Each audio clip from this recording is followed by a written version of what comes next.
look out, it's only who to be buried with. That's how Brett starts his version of the podcast. But it was like an Aussie version of him. Look out, it's G'day, only mate. who to be buried with. Guys, this is our special edition of the 50% Doctor Who podcast. What we do here is we invite a special guest of the Doctor Who community on. We tell them we died, and we talk about their lives through the medium of Doctor Who. Does that sound fantastic, Connor? It sounds like a stolen idea to me, Aiden. It is a stolen idea from Brett Goldstein's Yeah. Films to be Buried With, which is a podcast you should all check out yourselves. Check out the original source. Yeah, which is the same thing but about movies, which is probably an even better idea. Doctor Who's better. Yeah, well, we've just recorded IMO. the podcast with Tharris. It's a great episode. Lots of fun. It went actually great, and we had amazing conversations about our favorite TV show. It really is a great watch. So. Yeah, we also talked about that 60th trailer. That was correct. Costumes, a bit of cosplay talk. 'Cause I had a few questions about cosplay. I never really knew how they got all the costumes. The bits and bobs. The bits and bobs. So right. Stick around for all that. If you don't finish the episode and get all the way to the end, you're not a fan of the show. That's right. And we'll personally send you hate mail. So we'll get straight into it. I hope you guys enjoy this episode. Yes. And make sure you follow us on Twitter and Instagram at 50Doctor. Hit us with a subscribe so we can get to 1,000 subscribers sooner rather than later. Yeah. Any last words? Any last hype words, Connor? Any last words? Doctor, fun. Let's get into the show. Hey! 50% cat. Connor, build us up. Give us some hype. What are we doing today? Hype. We have one of the biggest Doctor Who YouTubers in the game.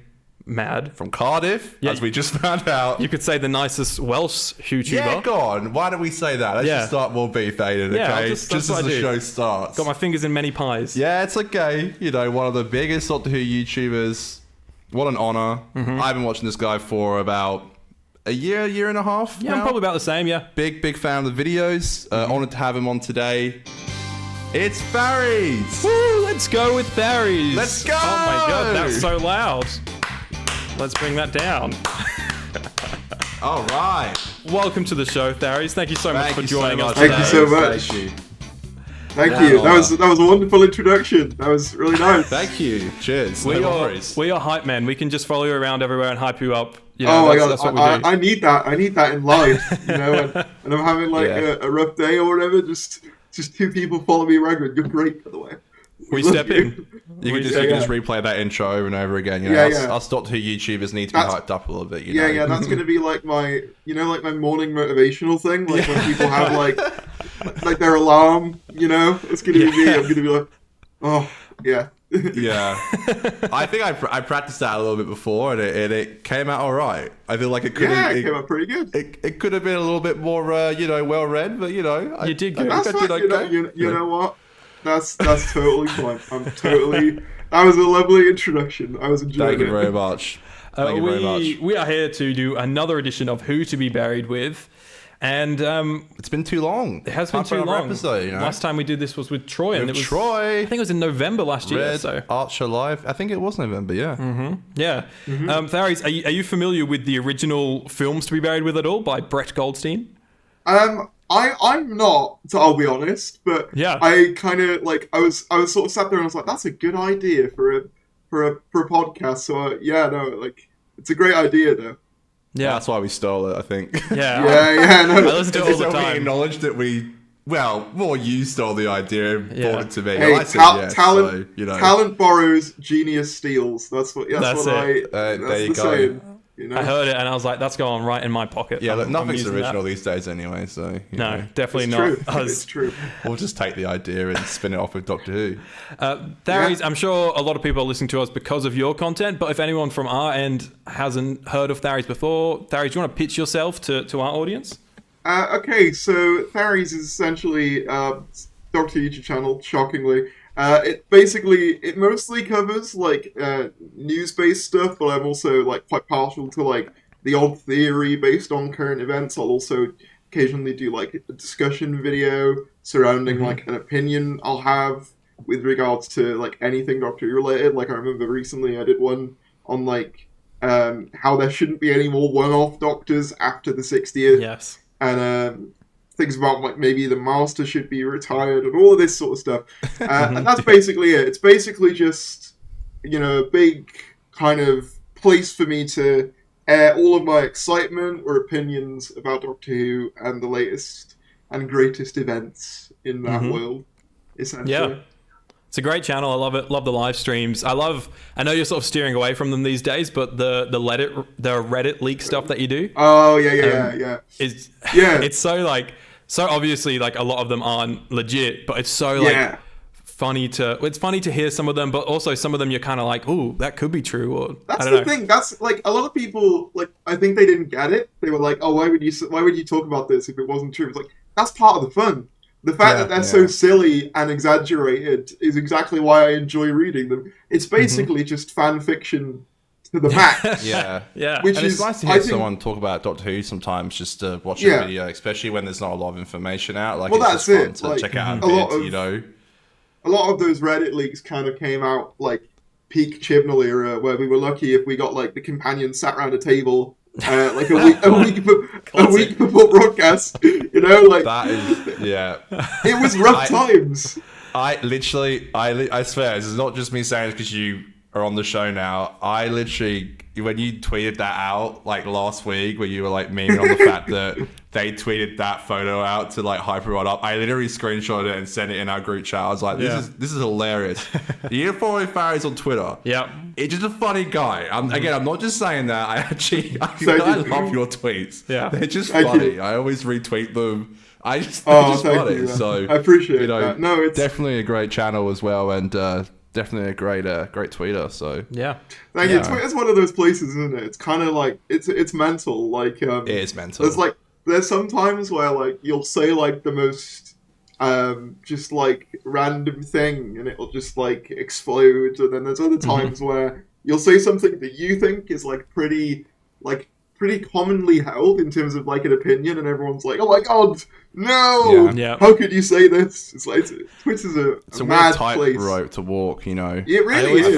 It's just I love it, but it's a strange addiction, Twitter. Yeah. I hate how much I love it, but I always have to check it, I always it can be find a very like insular place, can't it? Like it's a very kind of it can be very quite like consuming, like everyone gets in their own like echo chamber.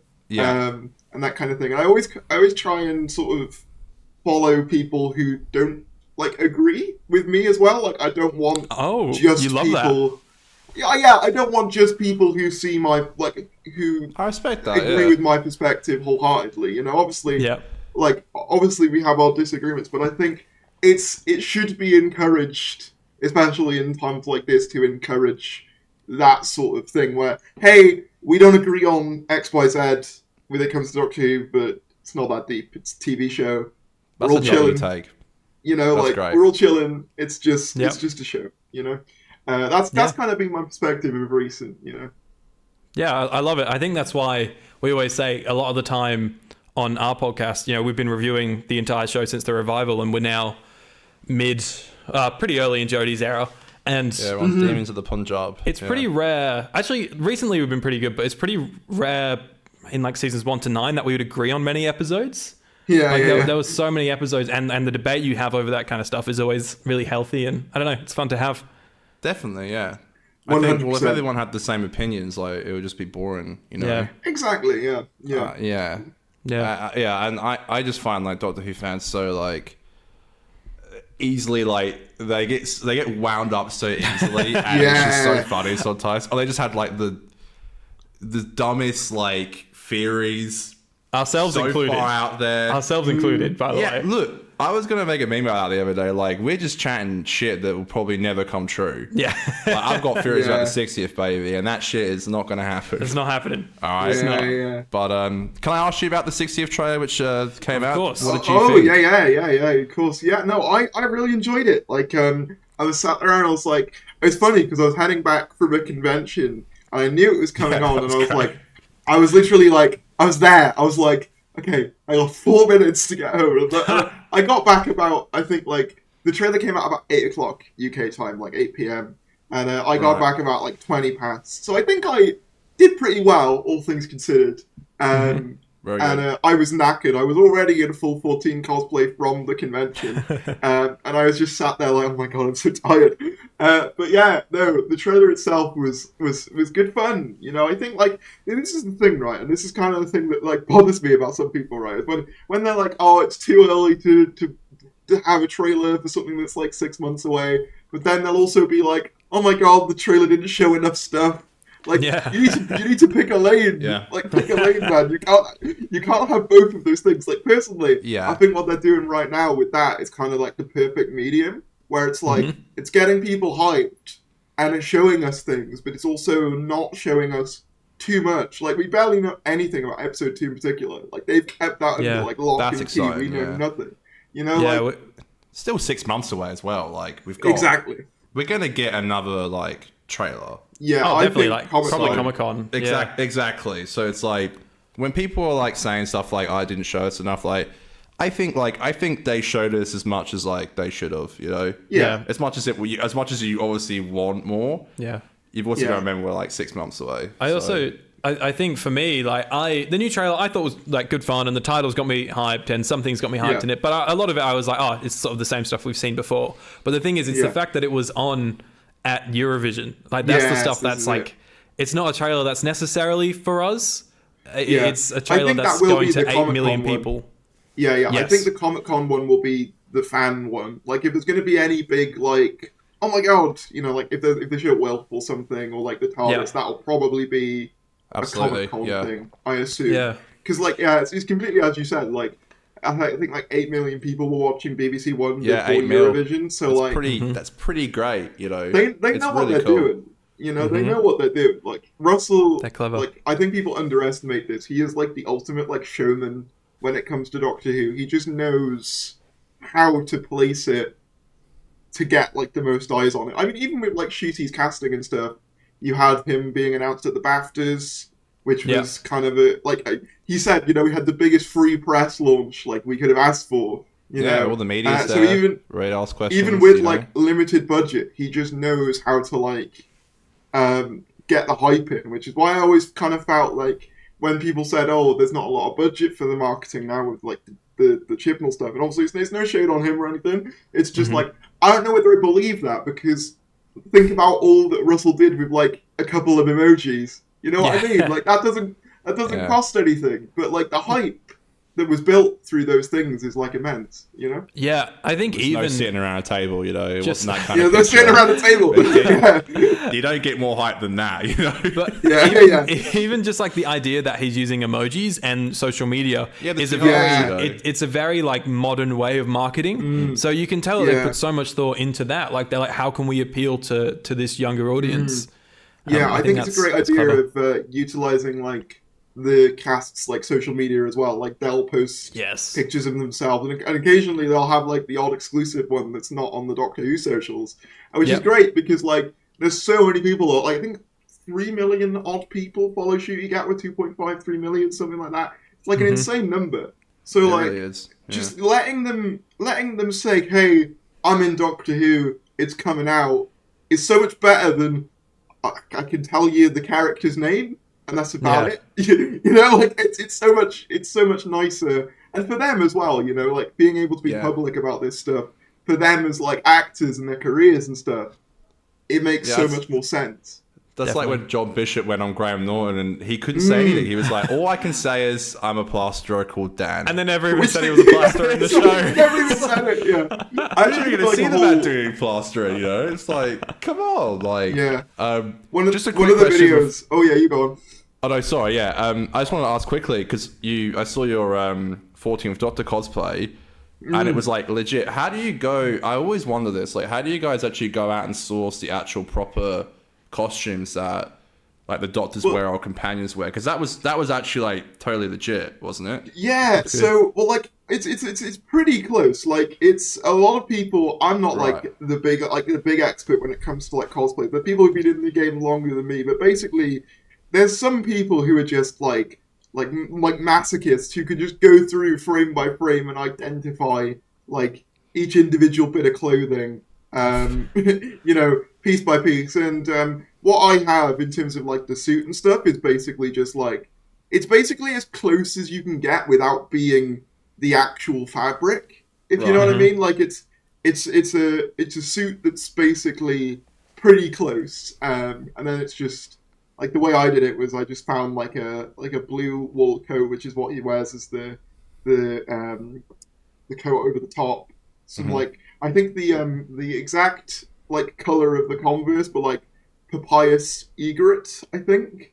Which someone found, and then just like a woolen tie and like a white shirt. Like if you look into it, it kind of becomes easier as you go along. There's like a lot of different solutions. Like there's cosplay websites which can be good, but they can be a bit hit and miss as well. They can sometimes jump the gun on like leaked stuff. Like I bought like a Shooty Gatwa one, which was the leather that we've seen him filming in, and the coat looks alright. But the trousers that they sent were black, and I'm like, that's not what they look like. They're like they're like light blue, Right. But yeah, like there's like a lot of different ways to go about it. But I've gotten really into cosplay like the last couple of years, and I do really enjoy doing it. There's something so fun about it. And I think That's like sick, I think doctors are one of those that you can get away with without like it looking too weird. Like you go on like a bit of public transport, and you just look like you're in a funky looking suit. Right. Whereas, like with some, I imagine like there'd be some looks, on trains and things like that. So yeah. Yeah, I'll have to grab the Converse collar name off you because I'll send it to you after. Converse aren't like they used to be. I used to wear Converse for like You used to love Converse. I'm wearing them right now, but like you still do then? No, but I'm saying like the quality has dropped massively because I used to wear Converse and they would last me about a year and a half to 2 years before like starting to become like starting to rip. I am almost like 6 months and they're starting to like rip. I don't know what's going on with like they obviously changed their like fabric and I'm pretty sure the ones I got were basically just they were kind of like Converse in everything but name, if you know what I mean, where they were like yes they were like sort of Converse but not, because they were cheaper than just buying Converse outright.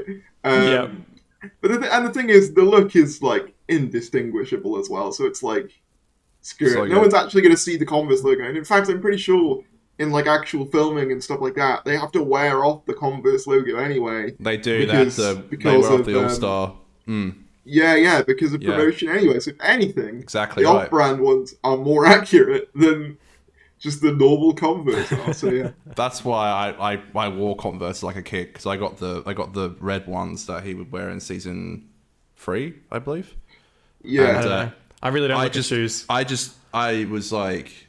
They're like my favorite thing ever. And I remember I said to my dad like I want to get rid of the All-Star logo like David Tennant. He's like, no, let's not do that. They cost us like $150. Like, let's just not do that. And I was like, all right. But I looked after those shoes. I loved them. And I got I've gone through all of his colors. So I want to get the 60th ones as well. Got to do it. Yeah. And the rest of the costume is as well. The rest of the costume is an awesome costume as well. I literally love it so much, especially the it's vest genuinely look without the jacket. Peak. I saw it and I was there. I was like, because I like his original costume, but that to me just felt like everything that his original costume was trying to do, but like perfected to like I love it. Degree. Like it keeps like the basic format, but it's more kind of elaborate and doctory with kind of the more variety in colors. The tartan is almost very like Scottish in a way as well, which kind of feels perfect. That's true. And more like mature as well, which for like an older version of David Tennant's Doctor makes perfect sense. The correct, like the wool, it all fits together so well. It's genuinely already one of my favorite Doctor looks, and we haven't even seen the stories yet. Yeah, definitely hit the nail on the head. I think it looks so good, and again the look without the jacket. I love the jacket as well, but just the vest look. I write it. Yeah, he just looks so cool. I can't. I'll never be as cool as DT. Okay, no one can. He's in his own league. He just slips back into that role like that. Like he is like he really has. We're so lucky to have David Tennant as like one of the doctors, I was watching the trailer again this morning, and like the line deliveries are literally it's wonderful. I can't. I literally when he's can't. like laughing at the human race. He's like, exactly how you would imagine it. Like the one with like that's not a plane. that's a spaceship in distress Yeah. or something. That got me. I was like, that's fucking Yeah. David Tennant. Yeah, it's like Yeah.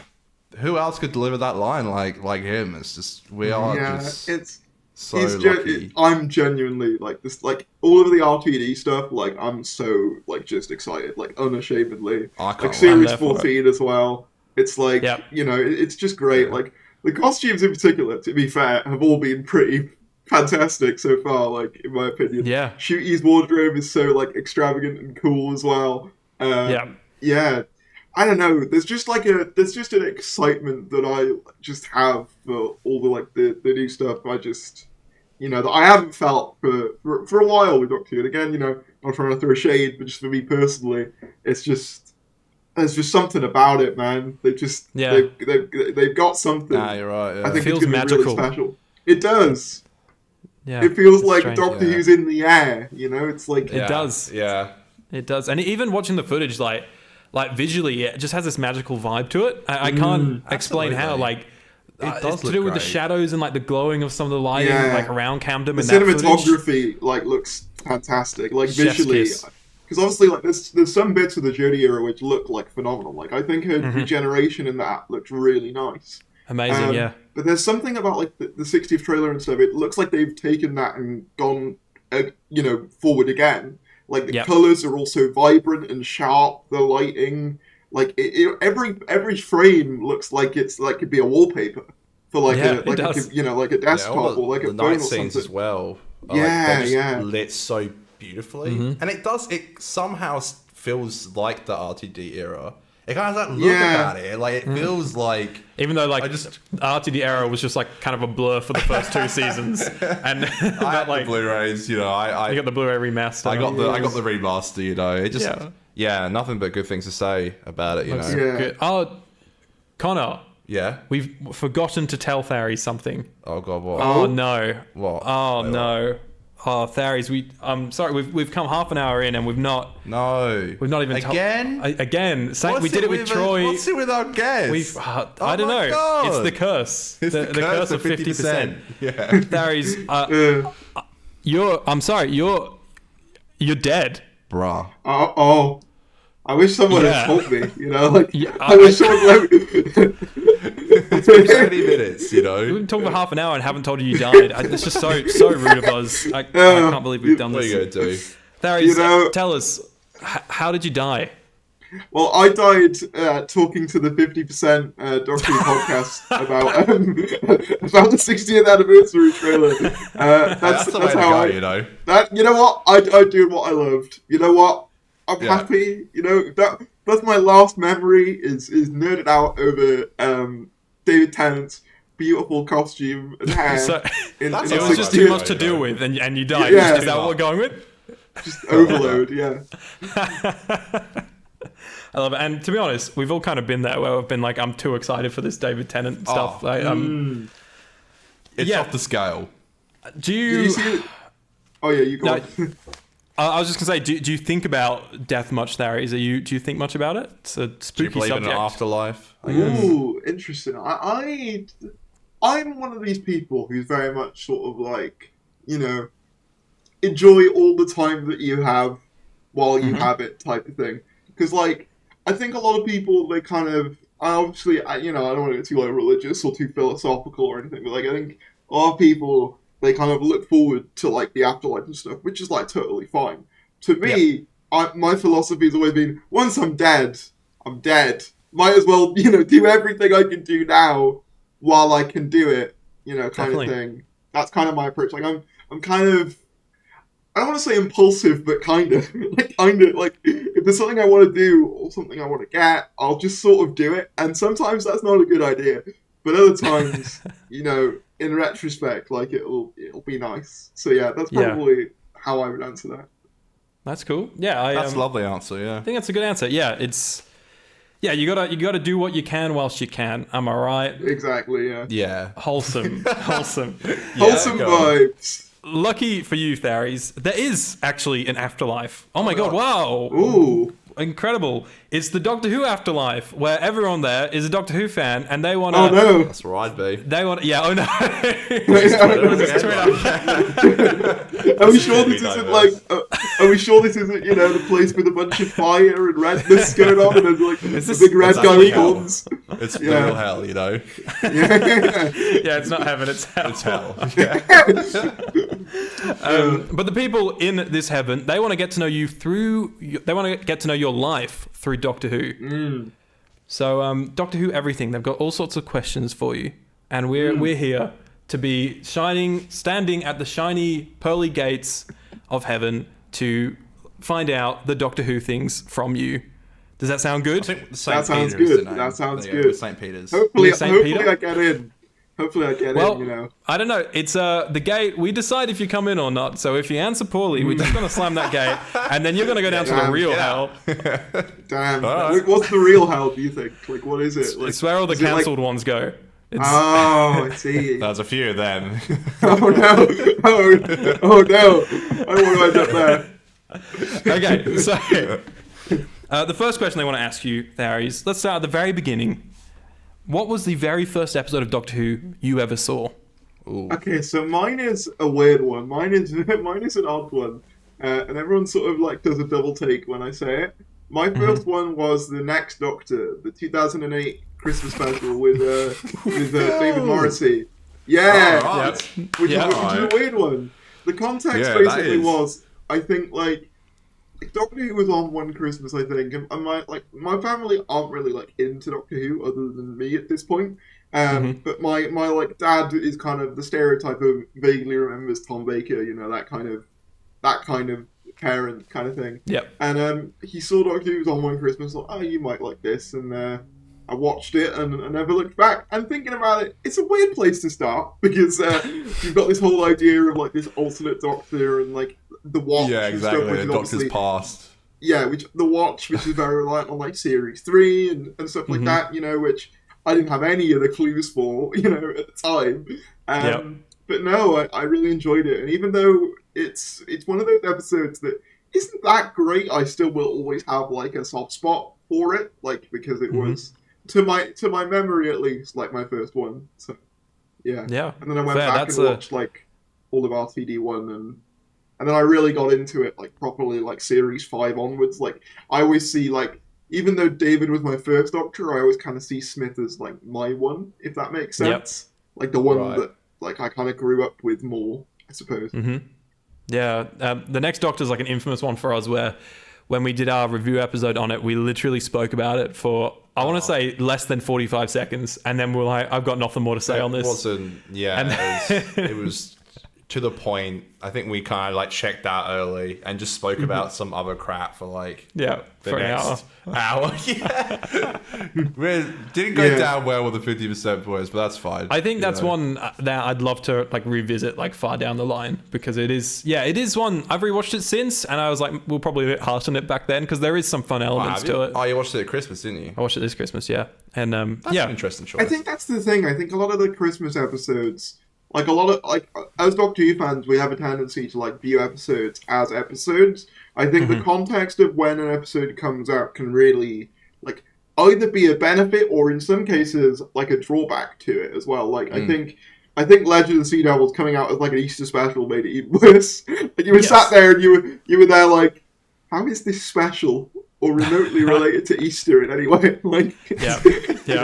Because the thing is, it looks grey as an episode as well. It looks so miserable. Like it doesn't look summer like spring. Spring, you think of like, Yeah. The sun's coming out again. Things are brightening up a bit, or at least in theory. In the UK, it's kind of different, but like, in theory, it's meant to be brightening up. And you watch Legend of the Sea Devils, and it's just like the most murky looking Yeah. thing It's you've ever seen. green screeny. But yeah, with Yeah, like a lot green of the screen Christmas galore. specials, Studio. I feel based. like a lot of them benefit from that Christmas, like intangible Christmas magic kind of thing. Yeah. You know what I mean? And like, Murray just absolutely. adding sprinkles off his little Christmas music Oh, was Murray. always good. Murray go. I'm so looking Good forward guy. to Murray coming back, man. That's Me another too. thing I gotta say. Huge. Murray. Huge. All right, so my first question is, what episode scared you the most? Okay, Spooky. so I have a question with this question Can Okay. we include spin-offs, as in Sarah yes, Jane sure. and Torchwood? Definitely. Why not? Why Because not? Go on. I can tell you exactly what episode terrified me as a kid, and it was Sarah Jane Adventures. It was The Day of the Clown. Have you guys I seen did. that one? The Clown did. episode Which one? with Bradley Walsh. Yes. I was It's an incredibly scary episode for a kid. It really is. Yeah. Like, honestly, like, I look back at some of the Sarah Jane Adventures episodes and I'm amazed they got away with some of it. Like, considering, like, you know, I finally watched Torchwood, like, a few months ago. It took me ages to get around to it. I was like, some of Sarah Jane Adventures is scarier than this somehow. We're so how keen to does that- rewatch it. How does that work? Like, no, Day of the Clown, like, is kind of the thing that... I mean, I'm not so bad anymore, but for, like, the longest time as a kid, I had a fear of clowns directly because of that episode. Like, Yeah, it gave so me the fair. fear, you know? So like, it was the clown vibe that scared you the most? Pennywise. No, I think the whole thing, like, it was basically just it for children, wasn't it? Like, it was, Yeah, it was Yeah. it, you know, yeah. But essentially, even the trickster was like terrifying.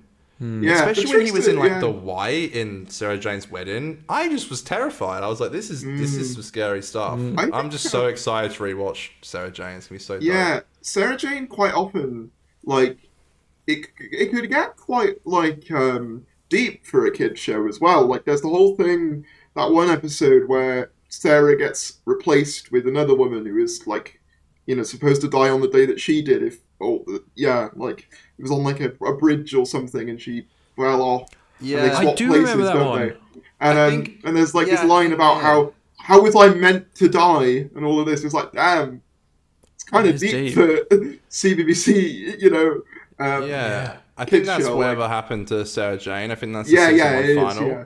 And I think it has something to do with her parents. I think her parents died in like a car crash or something. I don't know. Oh yeah, There's I think something that's like series that. 2. Yeah, there's one That's of those. it. But as I well. do remember on the jetty. I do remember like someone. I remember her hanging off a jetty or something. Is that? Yeah, that's what the one, Trickster yeah, does. Like, Yeah. he always goes to save them just before they're about to die. Really good stuff, but for a kids show, Yeah. Yeah. I was Yeah, just like, yeah. "Bruh," like We've got to terrified get me. around it once we finish Oh, the new Who I'm stuff. so excited to rewatch it. Yeah. I haven't watched it in like years. Before so keen. before the Toymaker came, like before we kind of knew it was the Toymaker for the 60th, I thought, wouldn't it be sick if the reason he has the face of the 10th Doctor is because the Trickster came just before he regenerated at the end of Time and gave him a little offer to be like, Ooh. hey, Bruh. come for this agreement.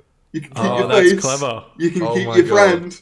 You can keep your friend, but there'll be some weird manipulations going on in the contract. You know, Chris, we better watch that out because I think Tharries for showrunner is a thing. I think. yeah. Yeah. Okay. So, all right. Let's have a little bit of sad talk for a second, can we? Okay. Tharries, are you a Sad crier?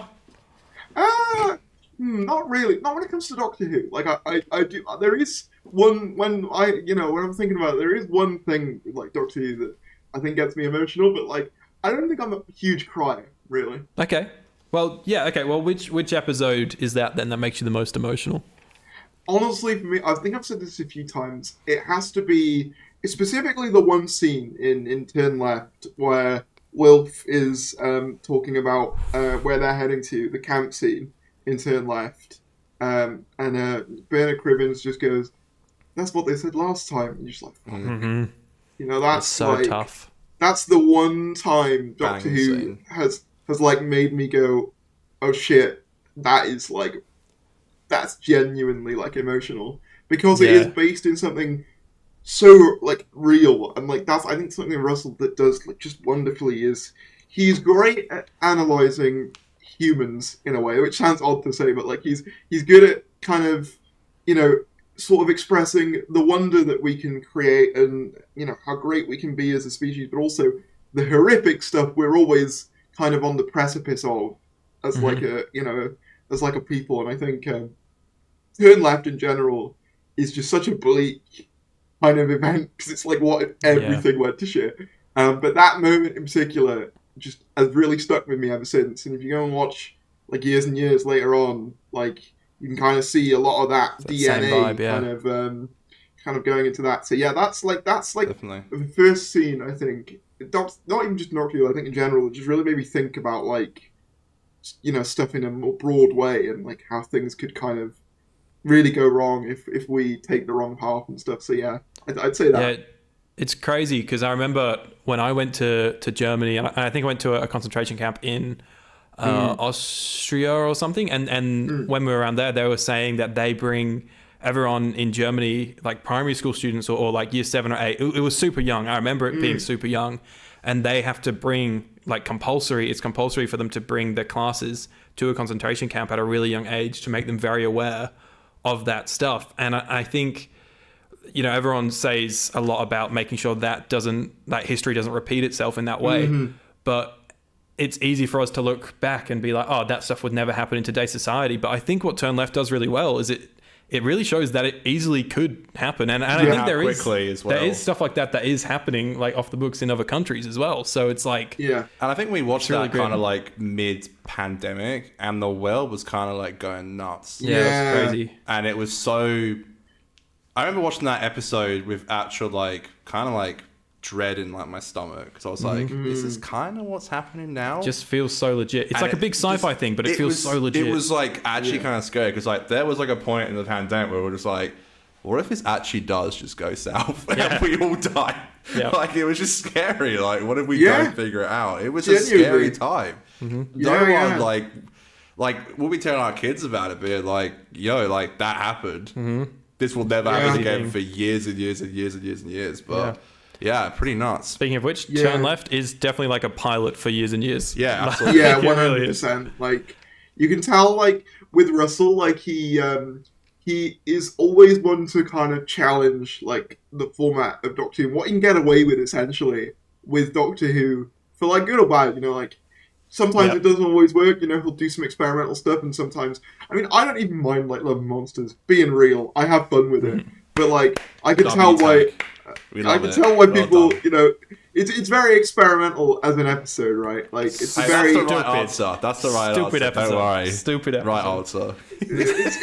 I think I've always, like, viewed it, though, Love and Monsters, as kind of, like, it's a critique on fandom is what it really is. Like, when you look at it as a story, it's not meant to be, like, a hugely kind of... I think if you go into it with that context of being a Doctor Who fan, I think you get a lot more out of it.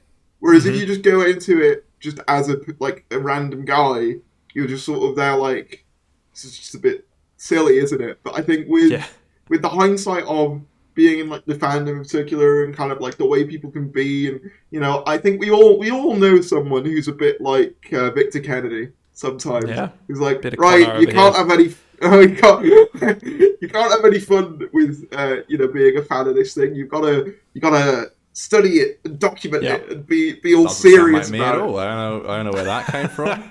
That doesn't sound like me at all. Actually, well, speaking of episodes that maybe are terrible but people love, just like Love and Monsters. Yeah. What would you say? What episodes regarded as terrible but you love? You might have just said it with Love and Monsters, but yeah, no. I mean, honestly, like, there's a few. Honestly, a lot of Series 7 springs to mind for me. Like, a lot of Series 7 does. I feel that. Because, like, so many people are like, oh, Series 7 is shit. It's terrible episodes. I'm just sat here like, were we watching the same thing? Because, like, I don't think it's that bad. Like, Journey to the Centre of the TARDIS, for example.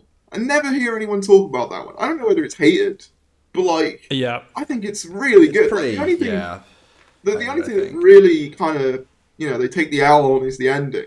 Because, like, it always annoys me when the guy who thinks he's a robot still thinks he's a robot by the end. Like, nah, you can't have that. We've not moved on. Carry on. It's brilliant. It's totally Doctor Who, But Series 7, that's a good answer. Yeah, like, maybe, like, Rings of Akatan as well. I think it's really decent and good fun, and that speech at the end is fantastic. Like, everyone gives Capaldi credit for his speeches, and credit to him, like, he's great at delivering them. But Smith had some damn good ones in there as well, like the Rings of Akatan one, Time of the Doctor, one of the best speeches Pandorica ever. As well. Like, he had so many good speeches as well. I think they're like a good contrast, because I think Matt does really good, like, big, like, I am talking stuff, and then Capaldi's are way more, like, intimate. And he'll just be talking to like one or two individuals, like his speech with the Masters Deep at the end of personal, Series 10. But like Yeah, I don't know. Matt's are always like big crowd, like chanting ones, Yeah. and there's a contrast, and they're both really good. Yeah. Yeah. Okay, so Tharries, hit us up with an episode that you used to love, but doesn't hold up anymore. Oh, see, I think for me, the one that immediately springs to mind is Planet of the Dead, the Easter Fair. special with I was the thinking bus. that the other day, Because I was thinking about this, because I was one of these people who kind of like had Doctor Who DVDs occasionally and stuff like that, and one of the DVDs I had, because I didn't have unlimited money as a kid, you had the DVDs you had kind of thing. One of the DVDs I had and would watch repeatedly was the Planet of the Dead one, and I really enjoyed it as a kid, but you kind of look back at it now and you're like, yeah, this is kind of mid. This isn't that great. I don't think it's the worst thing ever, but it's like, it can be a bit too kind of cringe in some, like, for lack of a better term. Like Definitely. Christina D'Souza can be a bit like overbearing, and like the whole bit on the bus where the doctor's like, oh, you're having bangers and mash, that's brilliant. Yeah. You're the best people. And all it's like, yeah, it's all right, we get it. Yeah, and the flying bus at the end doing like tail whips into the Smacking a stingray. Smacking the Stingrays. stingrays, yeah. We had the exact same opinion, I think. Yeah. We like grew up. Well, I don't know about you, but I grew up loving it and then rewatching it for the podcast. I was I like, think I always thought it was fine. Yeah. it was like, it's got Dan Yeah, Kaluuya like, I don't in hate though, it. That's cool. Yeah. So Dan Like, Kaluuya's in it, which is great. I don't hate it. We love Malcolm. Big up Malcolm. Slay. Brilliant. I'd Malcolm. love to see him come back. Bring Yeah, Malcolm it's- back. Yeah. It's Lee Mack, I Yeah, I think. agree. He plays him. No, not Lee Mack. Lee Mack No, is no, in it's not Lee Mack, Kablam. it's You love Lee Mack, the Kablam man. that's Kablam Man. Yeah. Yeah, no. Oh, bloody hell, it escapes me. I can't remember his anyway, name now. yeah. But I he's- love Matt him Lee. because look, Matt I'm what? joking. That was a bad Oh. joke. Go on, Tharries. I was going to say as well, because like with Malcolm as well, he's like a Welsh guy who's like really obsessed with the Doctor, which part of me thinks is also like maybe a bit of a self-insert for Russell, but also kind of like myself as well. I'm kind of sat there like, damn, this isn't too far away from me. Like, if I was in Doctor Who, this would essentially be who I was. Reality, yeah. I think as well it has like a soft spot for me because it's all in HD. It's like the first one that's in HD, and just the amazing location shooting. Because I was in Dubai, right? When they Yeah, shot that, yeah, which it is was. insane. And even what they are did doing with in Dubai? the bus that got destroyed during the shipping from the UK to Dubai. Yeah. And then just the way they were like, well, if Write it it goes in. through a wormhole, it's going to get a bit fucked up. And it's like, let's just say it got messed up. It's It's awesome. great. Like, I just think that, working around the like- problems, Yeah, that is the mark of like a great production team, I think. Exactly. Where it's like you don't see problems, you see potential come out of those things. Yeah. In fairness, like even though a lot of Flux didn't like work for me, I think a lot of the kind of decisions made there were kind of quite clever in some ways. Like, oh, why are they all stood like this on this scene? Oh, it's because they're all getting absorbed by the passenger to go and do whatever. Like, obviously it's not perfect, but I think just finding those ways around problems, I think, is a really, I can give Mark of a really good like team as well. Like, with the whole even things like, they didn't want Paul McGann for the 50th. Like Stephen Moffat said, we could get Paul McGann, and BBC were like, nah, which is a terrible decision. Creating John Hurt in itself is like a great workaround, even if, as fans, we probably would have preferred Paul McGann at the time. I think it's just, I do appreciate a lot of stuff like that, like the ingenuity of people to like work I think around these things. I think Moffat is quite notorious for that, actually, because I remember I was listening to a podcast once. It might have actually been David Tennant's podcast they did for a couple of years. Oh, yeah. It might have been. I can't remember. Was there an episode with Neil Gaiman on that podcast? I think there was, yeah. Yeah, Might if have there been, was. Yeah, but anyways, I've definitely heard Neil Gaiman say on a podcast once that working on Doctor Who, and this is like a prolific writer that's done incredible stuff in his time, and he said like he got like one of the biggest lessons of his career being on Doctor Who, and that was sometimes you can't do the things you want to do, and you can't look at these things as problems. You can't look at them as like, oh no, like the script's ruined. You've got to look at them like what's a more fun, usually what's a cheaper way of doing this, but in a fun way. And I think I think he was sort of talking about Nightmare in Silver when he was referencing that, because Yeah, I don't probably. think that was the episode that he sort of Yeah. wanted to make Yeah. in the end. But yeah. Nightmare in Silver is an interesting one because you listen to a lot of his original like ideas for it, and they sound like fantastic. It's like Yeah, a sounds bunch of sick, yeah. like a bunch of steampunk Cybermen invading like a 50s like fair. That sounds amazing. I want to watch Awesome. it, inject it Yeah. into my veins. But yeah, like a lot, like you say, like a lot of things have to be like worked around. Like I think one of the best examples of that is like with Midnight. Russell wrote that in 2 weeks, had one Yeah. location, and came up with one of the Insane. like the biggest masterpieces ever. Like that is the mark of true creators when they can take such a limited toy box and such a limited set of tools and be like, what can I make out of this that's incredible? And I think a lot of the time that's when you get a lot of Doctor Who at its best, when it doesn't Definitely. have all the resources in the world. You know, like your Blinks as well is a very kind of like it's a bottle episode. Even things Yeah. like Turn Left, you know, it's not an expensive episode. A lot of it's like, you know, footage we've already seen and kind of mixed together and stuff like that. There's not really like a big alien threat other than like the Beetle a couple of times, but it's just so good, you know. Yeah, and in a Blink lot of- itself. But so Blink itself, like the idea of Doctor Light episodes stemmed from them having like a 13 episode. Oh no, it was from the edition of the Christmas special. They needed to film 2 episodes at the same time, so that's why they ended up doing things like Blink to sort of get around that new schedule. So that's a problem Yeah, solver And in itself. obstacles are opportunities, as That's they right. say. You know. Yeah. Yeah, 100%. Yeah. Were you going to say something there, Tharries, that I couldn't? No. I think you said what I was going to say. So I think you got it. No, that's all right. You were bang on. Hit us up, Connor. What's the Well, next we're one? reminiscing, obviously. Memories, you know. Ah, the memories. What episode memories. means the most to you, Tharries? Not because of the episode itself, but because of the memories associated with it. Ooh. Ooh, That's a deep one. It is pretty deep. I think it would have to be Amy's Choice, the Series 5 episode. And the Okay. reason I say that is because I have very fond memories of trying to recreate that in the school playground, and I would always be like the Dream Lord, and I was there being like, tweet, it's time to sleep. Like, let's go all around, be like, ooh. I have very fond memories of trying to recreate that, and I remember watching it like so religiously, and me and my brother just loved that one, and to this day it remains one of my favorites. I think it's like such a brilliant concept, and you learn so Great one. much It's amazing. about those characters. Like, I want to see the Literally. Dream Lord back. Can we get him back for something? It doesn't even need to be Joey Jones. It could be a different, you know, actor if it needed to be, because you know they're meant to be like a manifestation of the Doctor. But like the Dream Wasn't it Lord's the fantastic. Wasn't that meant to be like the Valiard from? Is it? I don't know. Who's the geezer from? Trial of Time Lords? Yeah, that meant is to the be like Valiant. yeah, the Valiard. It's like an evil version of the Doctor, almost.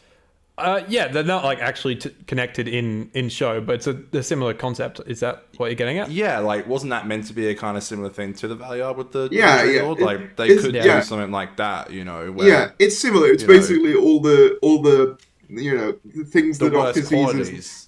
the negative Yeah. qualities of himself as a person. But I just think the whole thing of him, like the way he like you know teleports around and is like he's blending into all the different like dreams and stuff like that. I think some of that's That was fantastic. dope. And I always thought at the end of like you know there's a bit at the end where the TARDIS he's looking down at the TARDIS console and he sees the Dream Lord again. I was like, yes. that's setting up a sequel. We're gonna see him again. We never do. Rory's I was choice. sat there- Never did. Rory's choice. Yeah, Rory's choice. That is such a great episode, honestly. banger. One of my favorites, which I Yeah. think gets overlooked like way too much. And the Yeah. writer never did anything else. I think he did one episode and that was it. And, Was it just that one? Yeah. It's such That a is it's a such great a episode great to episode. contribute. And like I feel like it never really gets brought up, and I've always Yeah. thought it was like such a well written episode with such a like great idea as well. You know. Yeah, I love it. The It's one of my TARDIS favorites of looks season 5. fantastic in that one as well. Like the Oh, TARDIS the scenes. ice. Yeah. Ooh. Yeah, So as good. it's freezing over and it's all like good. The amazing. ice, the ice Yeah. star, the ice Yep. sun, brilliant. So good. Oh. And I love that whole thing though where it is like because they're debating whether an ice star is real, right? And I love how Yeah. as the audience, unless you're like a fancy scientist boy, like you're watching it and you're like, is an ice star real? could a star burn? Like, Probably. you're like, yeah, but you sit there and you're like, probably? Could it be? Like, or at least by it is Doctor like a Who cool logic, thing. it's like that's not that outlandish for Doctor Who. Yeah, exactly. It's like, well, maybe in this world there is like a nice star. Yeah, exactly. But Like, they did such a good job at making it like you don't give away at all which one is the dream and reality. Yeah. And then they also get away with them both being dreams as well. It doesn't feel like a cop out at the end. Well, I think it's as well because they kind of set it up. The way they set it up is one of them is kind of the Doctor's dream, and one of them is kind of Rory's. Rory's dream is to Rory's dream is kind of to settle down with Amy, have a nice kid in some boring little English village, somewhere, get a ponytail, get a regular 9 to 5. That's the life he wants. Yeah. The Doctor's life, he wants to constantly be confused by things and not know the answer and be constantly in danger and looking for the solution. That is the Doctor's dream scenario. And Amy is basically at the centre, like, which one of these things do you want? And in the end, she chooses him, but also, she's going to do it her own way as well. I think it's just such a... You learn so much about those 3 characters in that one episode, like, more so... I think there's some series that you learn less about the characters than in that one episode of TV. And I don't even just talk about Doctor Who, I just mean in general, like, the amount of character development you get out of that one episode is, like, insane. Like... By the end, she's basically made her mind, I cannot live without Rory. Whatever happens, Rory needs to be in my life. And I think it's so good. But yeah, I have so many fond memories of that one as well. Yeah. It's great. I remember I first watched that episode on like an iPod Nano. Remember those? On an iPod Nano. Yeah, Don't the screens like this big? Ass screen that I borrowed from someone at school because he'd bought it. This is how you used to have to watch episodes, kids. This is how you used to have to watch. You don't them. understand the there was pain. no Disney Plus. I was literally watching it on an iPod Nano. I literally borrowed from like some random guy at school who would let me borrow it. He's like, "You return it tomorrow." I did, but he had like a couple episodes on there, like Vincent the Doctor, the Lodger, that's another great one. And Amy's Choice, fun memories. Series 5 is so good. It's so good, and It actually is. It gets a bit of praise, but not enough. Bit of a pilot season again, it was like a bit of a reboot, it was... Like, that's the thing, like, I think series 4 and 5 are, like, really close to me quality-wise. Like, they're, like, my 2 favourites, so, like, I think series 5 is... I think what's so great about series 5 more broadly is just, like, how different it is whilst also feeling exactly the same. Yeah. And that's like, that's such a difficult thing to achieve, but they manage it somehow. Like, the entire production is different, like, the entire cast, crew, the visual look of it is completely different, the storylines are completely different, but yet somehow you don't feel like it's a different thing at all. I think it feels exactly as you would imagine it, but with a new kind of like fairy tale kind of tinge to it, which feels perfect. Like it's a perfect way to take, a series of Doctor Who. I feel like it's one of those genres that like kind of lends itself really well to Doctor Who as a property, which is kind of like this magical, weird, nebulous concept when you kind of sit down and think about it. Like it's a guy in a random blue box who goes around and saves people from aliens and goes through different times. Like that is, that is almost like Disney levels of like just a mad, wild like premise type thing. And I think that's why the fairy tale stuff like lends it to it so well. But it also, like equally, I think that kind of shows the kind of flexibility of Doctor Who, that it can also be this epic, grand like adventure thing, which is kind of what Russell's was as well, and also be kind of soapy as well. It's got so much versatility, and I always love seeing how each kind of creative interprets it, because you never get the same reading. Even with Russell now, like coming back, there's differences in the way he's approaching it. You can already tell from the way he approached RTD1. It's not the same at all. I think Moffat clearly set out with like a clear intent of what he wanted to do, and I think the 11th Hour is a great like pilot of that. The first shot, not the first shot. The first shot's the crashing ship, but the first shot after the title sequence is like just one of those dream, like the little wind. thing. Yeah. And that's so like just a fairy tale thing, and you just sweep through the garden. And Murray's score is such a Murray's fairy like, tale. yeah, it's so good. Yeah. Oh man. So good. Take me back. Those The good old days. Yeah. Well, we'll be there once we finish. Once RTD2 finishes, then Moffat 2 begins, baby. Then we're back again. Can you imagine the God. fandom reaction if Moffat 2 was insane. announced? Moffat 2. That, Insane. M2. I think there would be a lot of like civil wars going on. There'd be like riots in I the know. streets. There'd be like, It'd be 'cause, insane. like I feel like I'm in the minority who wouldn't mind him having another go. Like I don't even think I would mind too much. I don't think I'd want it long term because he was here so long. Yeah. I don't know. I mean, I'd love to see him back to do like the odd episode. I I think- don't know how.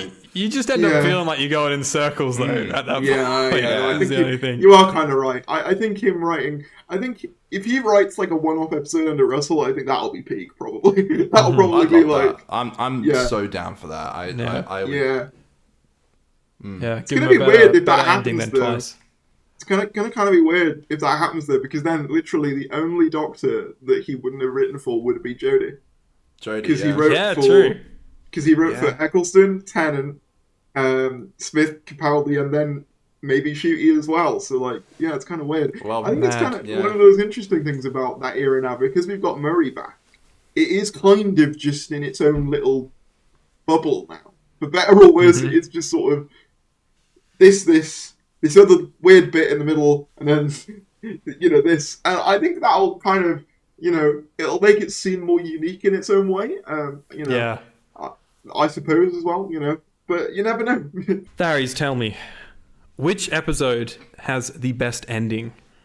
Oh, this is tough.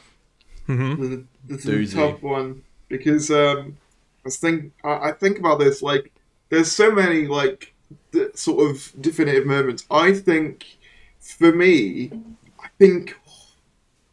it's so difficult. I think for the sake of this year especially, I'm gonna say the ending of Journey's End with like the memory wipe thing, because that to Sure, me yeah. is like even though, because a lot of people complain about the bit before with like the Daleks and the fact that she can it's kind of just a computer over there that if you click a couple buttons the Daleks will spin around and you go insane and whatever. Like I know a lot of people don't like that, but I think it's covered up. I think that's one thing Russell can do really well, even if his endings are a bit he can cover them up with like some emotional sacrifice, because he always kind of does it. Like, because if you think about it, like He does. Bad Wolf Parting of the Ways, there's no real reason that the Time Vortex should make Rose into like a Super Saiyan, but it does, and you're fine with it because it leads to Eccleston's regeneration. With Doomsday as well, they basically just suck the Daleks and Cybermen into a giant plug hole essentially, but it's fine because you get that amazing bit at the end with Rose and Ten on the The beach. Genesis arc. There you go. That's Yeah, the Genesis arc, Yeah. and then like Yeah. Series 3, that's probably like the most infamous one, where it's like, why does it revive him if they say his name with the satellites? Like, it doesn't really make any sense. But it's fine, because look, the Master's dying. Like, It's he the kinda Subwave gets- Network. Yeah, The he kinda Angel gets- Network. Goofy when you think about it. Like, He kind Yeah, of gets it's away that with it goofy, though, right? because he'll hit you with like that emotional punch to be like, Mm-hmm. oh, but look, you crying now? Are you crying yet? And, But I want that. I can't wait yeah, for that in exactly. in Like, RTD2. and I think the Donna ending is just like it's genuinely what, like, I think, because one of my few, I got a few criticisms of it, but one of my main ones is I feel like he was too afraid to let consequences kind of be there. 100%. We've said Like when that, yeah. characters die, they don't. Like Clara, she kind of gets Clara, around it. She gets Tardis. She gets me. I know she technically has to go back eventually, but for all intents and purposes, she can kind of stick around. And then like with Bill as well, she gets revived as a puddle, which is nice, but again, there's kind of not really much of a It's sacrifice. so strange. Yeah, but Russell's like, yeah, this is it. Like, Rose is in that alternate universe. Yeah, okay, she gets her own version 10, but for the 10th Doctor himself, he has to watch as his the love of his life essentially goes off with an identical clone of him. That's rough, man. And then with Donna as well, obviously, we don't know how it's going to work in the 60th, but, like, there is no magical, we can reverse this long-term thing. And I doubt they would do that in the 60th either. Maybe this will age terribly, but I don't think she'll get her memories back wholesale, at least without, for the whole time, at least without some sort of consequence going into it. And I think just... Because it's like, you see as well, I think what makes it so heartbreaking is you see Donna progress so much through Series 4. Will has the line, she was better with you, but she was, like... And then you see her kind of regress back and you're like, oh no, that's rough. But yeah, that ending for me is pitch perfect. I love it. Love it. Good choice. Yeah, speaking of best ending, what about the best opening? Wow. I think these are some doozies, honestly. These are some great questions. So are we talking just like in terms of opening to an episode or like an opening episode? Yeah, I'd say so. Like, start of like an app or like the pre-title sequence, or it can go a bit beyond that. Just like the first like 5-10 minutes that kind of got you hooked in, I guess. Yeah. Oh, I'm trying to think. I think. Actually, this is a tough one. You've got me there. I might go for a classic Who one. I haven't done a classic Who yet. On. So I'll go for a classic Who one. I think I'm gonna say I think the beginning of Earthshock is really cool. But you get the reveal at the end of Let's go. Yeah. I thought I would have seen it.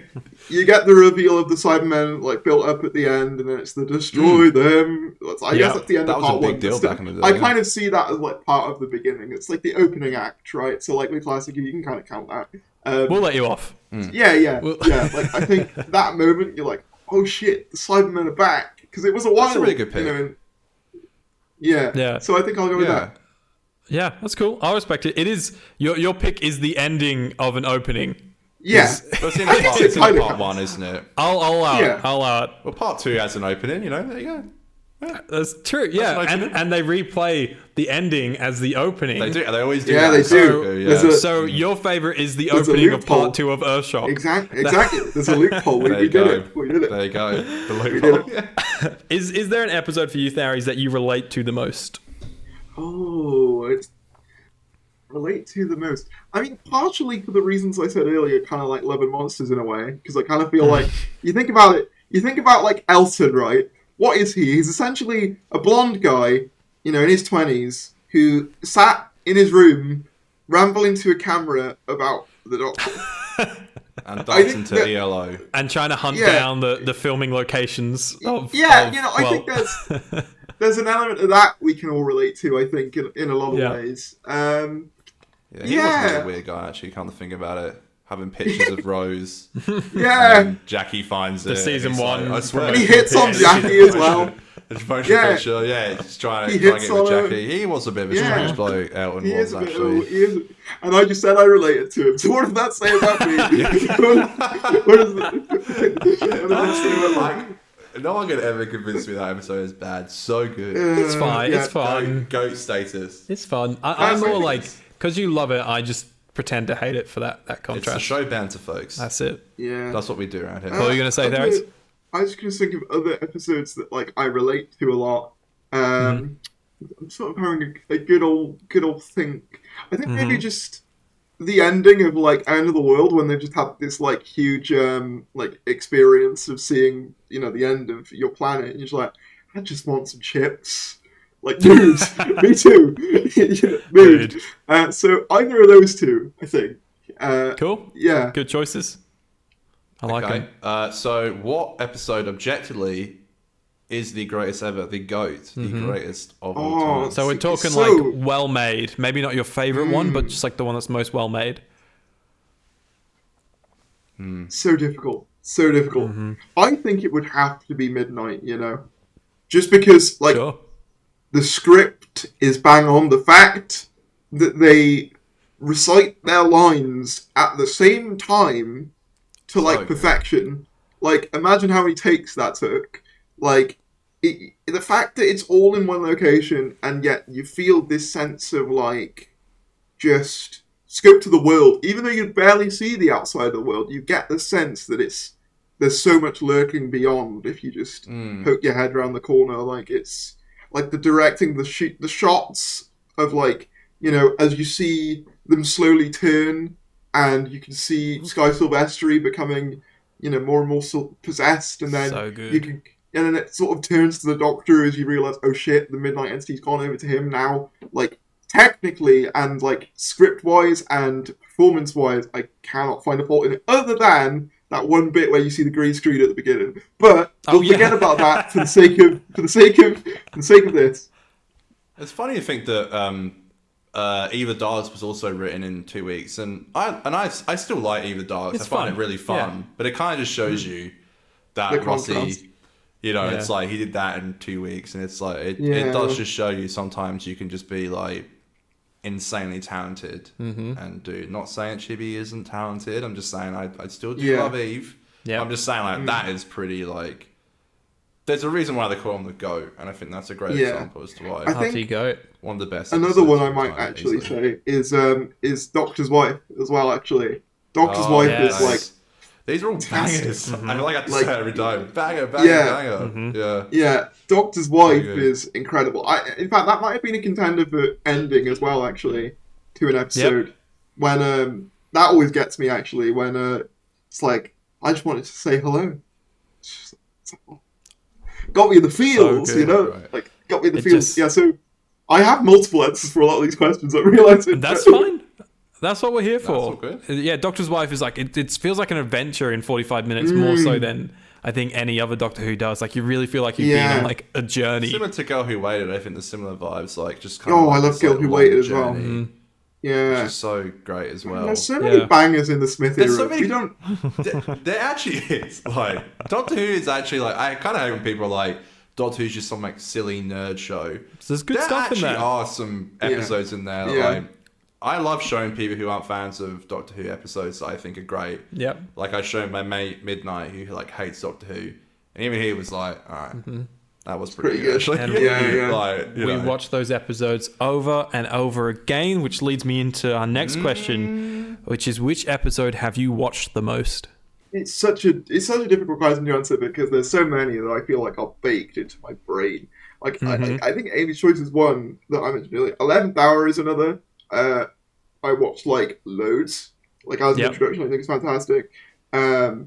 The Stolen Earth Journey's End is another where like I've watched loads. I'd probably say 11th Hour. I think just because it was the introduction to arguably like in a way my childhood, which sounds like cliche as hell to say, but like just like you know, and I think this. I honestly think, in terms of like post-regeneration stories, it's like the best one. Like, to me, it's like its peak. It doesn't get any better than that. It's a banger. It really is. It's very good. All right, well, let's get a bit negative for a second. Negative, yeah. Just for a sec. We don't want to be too negative. Listen, all right. What's the worst episode of Doctor Who?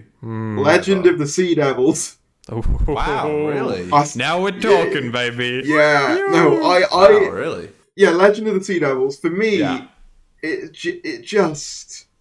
I sat there, and again, you know, I try not to talk about Chibnall too much these days because it's like, you know, it's in the past. I want to be excited for the future. I want to let people who liked it like it. You know, whatever. Do you live your best life? But my God, I think that was the one episode where I sat and I went, that's just everything wrong with this era in one episode. It is. I was sat there and I was just like, oh my God, you have the location text for each different year that they go to. You have the side characters that they're just irrelevant. Like there's nothing to them. The dialogue is all over the place. Like there's like entire like scenes that just don't make any sense. Like, where did the net really come short from? too for a special. Yeah, it's like 43 minutes or something like that. I reckon it was cut to hell. Like, I reckon it was absolutely like chopped to bits. Because like there's you know like there's the bits with like where's the net come from? You know when they go into the makes no sense. Literally I literally when I was watching it the first time I was like, that just came out of nowhere. I'd love to hear like behind the scenes stuff maybe in a couple of years. And I think it's also one of the few like Jodie era episodes that genuinely looks bad. Like, Yeah. because I think generally this era looks quite visually good and quite like technologically it looks quite good and quite well made. Like in a lot of times, Legend of the Sea Devils just does not look good to me. Like it's murky. The sea devil jump, like what is that? Boing. Super Mario so jump. good. Super Sea Devil. Yeah, I just there's so much I could talk about. The fact that they kind of missed the point of the Sea Devils by saying, "Oh, they regard Earth as their own planet." It's like, no, it is their own planet. It is. Yeah. There's no regard about it. It is their own planet. They're like the ocean Silurians almost, like The wet ones. basically, the wet Silurians. Yeah, basically, if Silurians were underwater, that's essentially what they are. Yeah, Which exactly. is weird because Chibnall wrote the Silurian one for Series 5, and he got the point really well. He did. And the Sea Devils, That's it's just one of my like, favorites. we just want to flood everything, mate. Mm-hmm. Let everything flood. It's just. It was a swashbuckling A swashbuckling But that's the thing adventure. as well. They advertised it as like this fun pirate adventure, and it just didn't feel like that at not all. No, it was just like this bland ass like Yeah. episode. You're like, Mess. what They the should have hell made is it this? like Pirates of the Caribbean. They should have had it be like bright and energetic, and you know what? Even have like a musical number in there. Make it really fun. But no, they were Now just we're like talking. they were just like instead. musical. Oh, here's some sea devils and some pirates, and that's it. And also the fact that don't let the swords touch your skin is a line that has gone down into me. Ever since If you didn't know. broadcast. Oh Lord. Yeah, like it's a line that's gone down in infamy ever since. Like the one good scene I'll give it is I think the scene of them underwater, the Tharris is underwater and they're kind of like it looks beautiful, whatever. That's a decent scene. But I almost feel like with the Tasman stuff as well, because none of it is really addressed in Power, it kind of makes Legend of the Sea Devils like the bit of that worse as well. Because it's like, oh, was that the ending? I guess it was then. All right. It just left you confused and same with like Dan and Die. And Die, it kind of. I know that sort of does tie into his exit a little bit, but not really. Like it's weird that that's the end of Die. Like a day, it's like, oh, yeah. okay. Die's last scene is it's a weird one. You expect to see them together Dan, again, but I'd love to go on a date with you. It's like, all right. Yeah. They should like Dan is the most shafted companion, at least in New Who, like ever. His house gets destroyed. His relationship is torn apart by things that are pretty much entirely out of his control. He spends 3 years in the past where he can't get out. And then his 2 adventures he has in the TARDIS before he leaves. One of them's to a warehouse, and one of them's the most murky-ass pirate ship in history. He had the worst. The Doctor doesn't even say bye. No. Yeah. That's And literally where like they land, it's like, oh yeah, my house is gone. Guess I'm kipping on my parents' couch tonight. And Jodie's like, guess See ya. you are. Bye. See ya. It's like, That's a you problem, Dan. You're a plasterer. Fix it. come on, just get over it, I think it'd be really funny if he'd have done like, in Wreck-It Ralph, like Fix It Felix, he just like taps it with a hammer and it just comes back. Yeah. There's a massive spot, there's a bit of land, just get started on it. Legend of the Sea Devils for me, I remember watching it and just feeling like, because like, I went in with low expectations, like, anyway, just to make sure, like, and even then I was sat there like, even though it was short, it felt like an hour long. Like it felt 50 minutes. Because like, there's so many scenes where they're just talking about stuff, but it just goes on. But then there's also scenes where they don't even explain half the stuff that's happened. It's so weird. Like the pacing is mental. I said at the time, it's like it's on fast forward and slow motion at the same time. Like I can't explain it. That's the only way. We just got way too treated to Wars of Mars, I think, for the the second last episode. It has a name like the the penultimate. That's it. Yeah. I think we got way too treated with. I think that's it. I think Wars of Mars, you kind of do expect the penultimate episode to be a bit of an event. That's like nothing happened. Give you a cliffhanger. There was no big. There was no big thing that happened. Matt Smith's penultimate episode was Day of the Doctor, for God's sake. He had the 50th as a penultimate episode. Tennant, like you say, had Waters of Mars. Boomtown Eccleston, for our boy. Eccleston had Boomtown, which is it's small. Yeah, It's smaller, fine. but it's a banger episode. Though. I love Boomtown. It's good. Yeah. Like Is you that kind because of it's set in expect, Cardiff or? partially, but also I just really Yeah. like I just really like that story as well. But like and then It's you just get to fun, Legend of the Sea Devils, and it's like it just because the thing is as well. One of the main criticisms of Power of the Doctor is even though it's Jodie's last one, there isn't that much focus on Jodie herself. Like, there's a lot of sort of, the Master's taken her body, and look, it's Colin Baker and Peter Davison, and Sylvester McCoy and Sophie Aldred and Jack Fielding and all this. So Legend was the last time where you could have seen this Doctor in her element on her own. Really, just not even. It doesn't need to be Waters and Mars level, but just show what we're going to miss about this Doctor and this era. And in the end, for me, it kind of just did the opposite. I was kind of sat there like, oh my god, maybe sooner the better, And I think it's made worse as well by the fact that, like, I think 2 weeks later, like 4 weeks later, or like a month or something, like Shooty Gatwood was announced, and Tennant was announced. I think it was May. It was May, wasn't it, for both them and Tennant? Yeah. And you just sort of look at it and you're like, damn, this Legend of the Sea Devils just looks so irrelevant. It looks even more irrelevant. No, good answer. I think maybe Legend of the Sea Devils could be the answer to the next question as well. What is the funniest laugh out loud episode?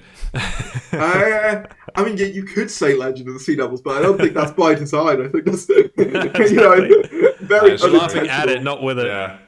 In terms of actually intending to be funny, which sounds a bit mean, but in terms of actually comedic episodes, I do think Boomtown's a good show. I do find Boomtown really fun. Good bounce. A lot of the Eccleston ones are like really good. I think it's just Eccleston's humor, kind of like is just really fun. It's like that northern straight face. Yeah, it's like at the end of Aliens to London, World War III, when Rose is like, "Oh, my mum's cooking. Good, put her on a slow roast and let her simmer." Yeah, it's just I'm like, it's like, a lot of the Eccleston ones. If I had to pick a funniest episode. I'll go Boomtown. Screw it, we'll go Boomtown. I like it. It's got a great montage. A good funny montage in there. Yeah. The bit where he orders like a steak and she's trying to like poison him.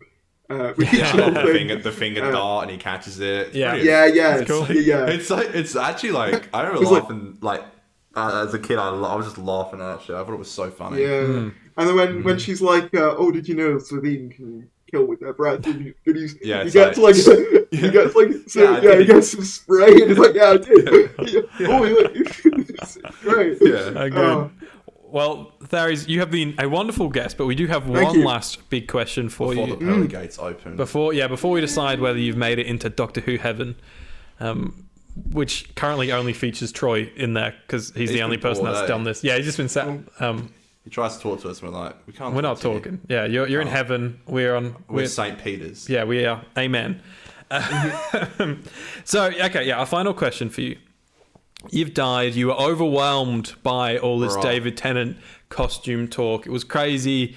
We've got you, as we do, your mates, Aidan, Connor. We come in with the coffin like we always do. Put you in the coffin. Yeah. We're like, okay, he's got to go with all of his Doctor Who figures. We've got to get all the figures in there. like a Viking burial. You'll set on fire. Yeah. All your treasured artifacts are in there with you. But by the time we put all the figures in there and other bits of memorabilia, we're like, we need to send him with a DVD, with a Doctor Who DVD to send up there. If you have one episode or a two-part story that you were to show to the people waiting for you at the pearly dates, who is also us, what would that episode or story be? See, a lot of the ones that I've said would kind of be contenders. So I think for variety's sake, I'm going to say Vincent and the Doctor would be my choice. Slay! I like because, that. Like, these are all W picks. Let's open the gates. Yeah. I love that. I think it's just like that bit at the end is like it's the best historical by like a country mile for me. Like it's not like I feel like the historicals like not that they're terrible, but they're often like some of the weaker ones for me. Like personally, same. Like some of them are great, but like they're kind of like the weaker ones for me. Vincent the Doctor is like the exception, where it's like, no, this is a 10 out of 10, mate. you've Mm-hmm. you've cleared the bar of what a historical could be. And whenever I look at historical either before or since, I'm always kind of like, yeah, it's fine, or it's it's not that great. But it's not Vincent though, is it? Vincent is like the creme de la creme of historical stories. It's handled peak. so well. Yeah, it's peak. It's fantastic. Good old Richard Curtis. Richard Curtis. Yeah. Yeah. Have you guys Fantastic seen writer. About Time? The film that he did. Yeah, I I've literally always Oh. seen tweeted About Time. that. Tharries, that is like one of my favorite films of all Oh, time. me too. Same. I literally tweeted that out today. I was like, "Here's some of my favorite films," and I was like, Yes. "About Time" was one of them. It's So they should get good. him back if he wants to do another one. Get him back to do another Yeah. Doctor Who because It's like he's great. perfect. He's a busy boy. I'm surprised they got He him in the is. first place. Yeah. Pretty much like anything he does, I think is at least written well. Like I don't know if you you like saw, the Beatles sort of movie yesterday. Danny Ball. Oh, I he haven't wrote seen that yet. I need Danny to. Ball directed it. Yeah. It's a really lovely like a rom-com vibe. That isn't like a cringe rom-com. He just somehow makes rom-coms like cool. Yeah. Like Because About funny and Time as sexy well. and- Like yeah. I'm not a big rom-com guy, but About Time is just really sweet. And Yeah. the whole use of it. Because the thing is as well, the premise of About Time could come across as like really creepy when you think about it. Like, oh, I'm going to go back in time and make all the I'm going to analyze this woman and make all the correct decisions so that I end up with her in the end. It could, it could come across as really creepy, but he manages to just make it so heartwarming, and the scene at the end where it's like it's the dad and him before he passes, and like So they go back and see one last childhood memory. It's like, yeah. If So Richard good. Curtis wants to do another one, if he was a writer that was announced for Series 14, I would literally die of excitement. Yeah, Again, I would. twice. I'd employ I'd do it again. it. Yeah, we'd have a second Tharries step on Showrunner our Yeah. hand. Harry says come back. Yeah. Yeah. Awesome. Great. That was really lovely. Yeah. Thank you so Yeah. much for coming on. Thank you. No I worries, hope you I really enjoy your enjoyed myself. time in heaven, heaven. in Who I Heaven. will. Or hell, depending on where you look at it. Mm-hmm. Yeah, Yep. yeah. I mean, it's just me and Troy, so do I consider that heaven or hell? I didn't want to be mean, but I was like, actually, that sounds big. So just Yeah, join yeah. that. Yeah, answer That here. wasn't- We'll actually reveal wasn't what. an attack. I did. You're basically just sending me into a corner with Troy. It's like, there you go. No, you make your mind up, you can call Yeah, it. I ain't saying nothing. That's great. Thank you very much, everyone. If you don't No already, worries. make sure you do subscribe to Tharries Thank you content. very much. Yeah, we'll link it down below. You've been amazing, Tharries. No Thank you very, worries. very much. Thank you very much. And I don't know if you've ever heard the ending of one of our shows, but we I have. sing a song as our outro Yeah. song, and the level of cringe out of 10 is literally off the It's charts. always hard. Above Legend of the Sea Devils. It's mate, Legend of the Sea Devils is Yeah. down here, and we're That's, like Oh, wow. up Wow. there. That is, God. we're in the sky. Are you ready, Connor? Yeah, do you want to get out of the way? We'll get it out of the way. Alright. Let's go. And a 1, and a 2, and a skilly diddly do. It's Ada and Connor's podcast. We're doing Doctor Who reviews. With Tharries. Doctor Who reviews. Also, Oh! it doesn't really work because we weren't really doing Doctor Who reviews, but Just a song, man, it's just the song. Yeah. Like the lyricist. lyricist. Was that me or you? Both? I think we did it together. Yeah. I liked it. I thought it was. Thank you. Thank you I very thought it much. was nice. Thank you. Thank you. Thank We got you, the Tharris. Tharries Thank tick you. of approval. You don't have to Yeah, keep there being you go. nice. You're already through to Who Heaven. Yeah. You know? can't get out once you're in there. I'm just a good guy. I'm just a That's good guy. it. It's a good guy, Tharries. That's all I am. Just your friendly neighborhood Tharries. All right, everyone. See? We will be back on Monday. Still in Crispy Pro's outro. You just stole Crispy Pro's outro. Good one. And I'll we'll see be you back on later. on Monday, I'll see you later. and we're going to be joined by our good friend Zave for Monday's episode where we review Demons of the Punjab. That's what I forgot. Let's go.